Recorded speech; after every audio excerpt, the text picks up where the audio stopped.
سلام بچه های عزیز، ما اومدیم با یه داستان قشنگ دیگه به نام بزرگترین خانه برای عنکبوت پادراز، یعنی من. میریم سراغ داستان. یکی بود یکی نبود. یک عنکبوت پادراز بود که میخواست بزرگترین خانه دنیا را برای خودش بسازد. بنابراین 2 درخت بزرگ انتخاب کرد، یکی این سر دنیا یکی آن سر دنیا. بعد هم رفت و نشست روی شاخه درختی که این سر دنیا بود و شروع کرد به تار تنیدن. میخواست تارش را تا شاخه درخت آن سر دنیا بکشد. عنکبوت قصه ما 100 شب و 100 روز تار تنید تا رسید به وسط دنیا. آن وقت یک اتفاق تقریبا بد افتاد. عنکبوت خوابش برد و پایین افتاد. آن پایین زیر پایش یک چاله بود. او توی چاله افتاد. خواب از سرش پرید. صدای ملچ و مولوچی شنید. گفت کیه که ملچ و مولوچ میکند؟ و جواب شنید که منه، یک سوسک پا کوتاه که دارم خوشمزه ترین غذای دنیا رو در بهترین جای دنیا میخورم. آقا عنکبوت خوب نگاه کرد، دید که سوسک پا کوتاه گوشه تنگ و تاریک چاله نشسته و دارد یک تخمه پوسیده را میخورد. با تعجب گفت خوشمزه ترین غذا، بهترین جا. من از اینجا بهترم دیدم، از این غذا خوشمزه تر هم خورده ام. سوسک پا کوتاه گفت اما من که ندیدم و نخوردیم و به کارش ادامه داد. عنکبوت پادراز خودش را از چاله بیرون کشید. 100 شب و 100 روز راهی را که آمده بود برگشت تا رسید به درختی که این سر دنیا بود. از آن بالا رفت و مشغول تنیدن یک تار تازه شد. 1000 شب و 1000 روز دیگر تا رسید به نزدیکی آن سر دنیا. زیر پایش را نگاه کرد. یک برکه آب بود. سرش گیج رفت و افتاد کنار برکه. صدای شلپ و شلوپ شنید. پرسید کیه که شلپ و شلوپ میکند؟ و جواب شنید که منم، یک قورباغه سبز کوچولوام، ماهرترین شناگر دنیا که دارم توی برابترین جای دنیا شنا میکنم.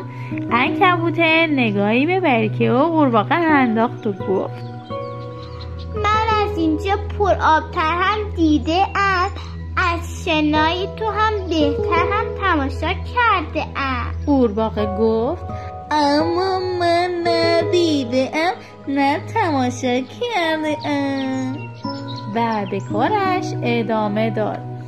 عنکبوت پادراز 1000 شب و 1000 روز راهی را که آمده بود برگشت تا رسید به درختی که این سر دنیا بود. از آن بالا رفت و دوباره مشغول تنیدن تار شد. تار تنید و تار تنید تا 1001 شب و 1001 روز دیگر گذشت. فقط چند روز دیگر مانده بود تا به درخت آن سر دنیا برسد. یک دفعه باد تندی آمد و او را هل داد و انداخت پایین توی یک سبززار کوچک. آقا عنکبوت روی سبزا غلطی زد. صدای تیک تیک شنید. پرسید کیه که تیک تیک میکنه؟ صدایی جواب داد اول اینکه تیک تیک نیست و جیک جیک است دوم این که من یک گنجیشکم و دارم زیباترین آواز دنیا رو در سبزترین جای دنیا میخونم. آقا عنکبوت گفت من از آواز تو زیباتر هم شنیدم، از اینجا سبزتر هم دیدم. گنجیشک گفت اما من نشنیدم و ندیدم. بعد هم به خواندن ادامه داد. عنکبوت پادراز خیلی خسته شده بود و پاهایش را روی سبزه ها دراز کرد و خوابید. او عادت داشت وقت خوابیدن با خودش حرف بزند. پس شروع کرد به حرف زدن. زیباترین آواز، زیباترین آواز، سبزترین سبززار، خوشمزه ترین غذا، ماهرترین، پرآبترین، بهترین، بزرگترین. آن وقت یک دفعه به فکر فرو رفت، به طولانی ترین فکری که یک عنکبوت میتواند بکند. بعد از جا پرید و با بلندترین صدایش داد زد فهمیدم و به این طرف و آن طرف دوید. یک بوته خار پیدا کرد، از آن بالا رفت، شروع کرد به تار تنیدن. دور تا دور بوته خار را تار تنید. یک خر خاکی از آن طرف میگذشت. پرسید کیه که خش خش میکنه؟ عنکبوت پادراز جواب داد منم یک عنکبوت پادراز که دارم راحت‌ترین و بزرگترین خانه دنیا را در بهترین جای دنیا میسازم. خر خاکی قصه ما که داشت به طولانی ترین سفر زندگیش میرفت ایستاد و به فکر فرو رفت، به طولانی ترین فکری که یک خر خاکی میتواند بکند.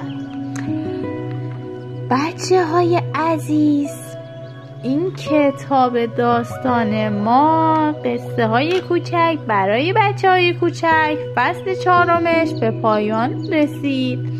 امیدوارم که از این داستان لذت برده باشید.